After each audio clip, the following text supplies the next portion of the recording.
Parmi les souverains belges, Baudouin Ier est celui qui a sans doute été le plus adulé. Durant tout son règne, il s'est efforcé d'être un roi moderne, en phase avec son temps, efficace et utile. Mais Baudouin Ier est un homme mélancolique, surnommé par la presse le roi triste. Et pour cause, son existence a été marquée par une succession de drames intimes. Né le 7 septembre 1930, il est le fils aîné du prince Léopold et de sa femme Astrid de Suède.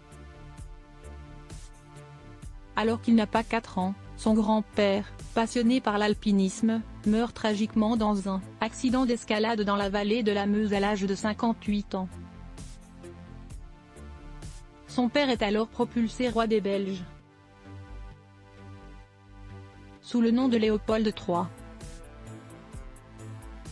Un an plus tard, sa mère, la reine Astrid, meurt dans un accident de voiture. À 10 ans seulement, la Seconde Guerre mondiale éclate, et le petit prince va connaître l'exode. En juillet 1951, après de nombreuses tempêtes politiques, son père Léopold III décide d'abdiquer afin de préserver l'unité du pays et fait de lui le roi des Belges à seulement 21 ans. Alors que tout se voit en lui un homme solitaire, désintéressé par les questions sentimentales, certains murmurant même qu'il pourrait rentrer dans les ordres, une rencontre arrangée pour lui trouver une épouse est organisée. Un roi célibataire qui vit toujours au domicile paternel n'est pas envisageable.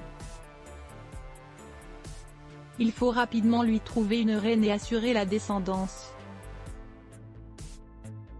Chance, celui qui se fait appeler désormais Baudouin Ier tombe amoureux de cet aristocrate espagnol qui a été placé sur son chemin. Ils sont tous les deux convaincus d'avoir trouvé l'âme sœur. En septembre 1960, les fiançailles du roi des Belges et de Fabiola de Moraille-Aragon sont annoncées. 2 mois plus tard, les noces sont célébrées en la cathédrale Saint-Michel-et-Gudule, de Bruxelles, et retransmises pour la première fois en Eurovision. Fabiola a fait appel au couturier Cristobal Balenciaga pour confectionner sa robe de mariée. Le prince triste a retrouvé le sourire, et le couple écrira « l'une des plus belles histoires d'amour du XXe siècle ». Photo, 50 ans de Johnny Hallyday. Coup de foudre d'Emmanuel et Brigitte Macron. Les 30 événements qui ont marqué 1993 mais en privé, les drames intimes se succèdent à nouveau pour Baudouin Ier. Le roi et sa femme bien-aimée échouent à fonder une famille. Les fausses couches et grossesses extra-utérines s'enchaînent, toujours plus douloureuses, au fil des ans.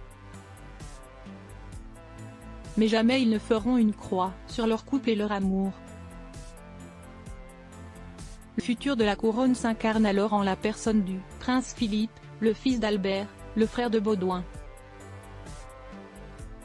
Le couple prendra le jeune homme sous son aile, et le considérera comme son fils. Une fois encore le drame frappe à la porte quand un 31 juillet 1993, Baudouin Ier meurt tragiquement d'un arrêt cardiaque à l'âge de 62 ans. L'émotion est grande et des milliers de Belges convergent vers le palais royal pour déposer des fleurs et des bougies en hommage à ce roi tant aimé. Après 42 ans de règne, sans postérité, c'est son frère, Albert II, qui lui succède. Il abdiquera en 2013 en faveur de son fils Philippe, l'actuel roi des Belges. Crédit photo, direction artistique Galabest Images.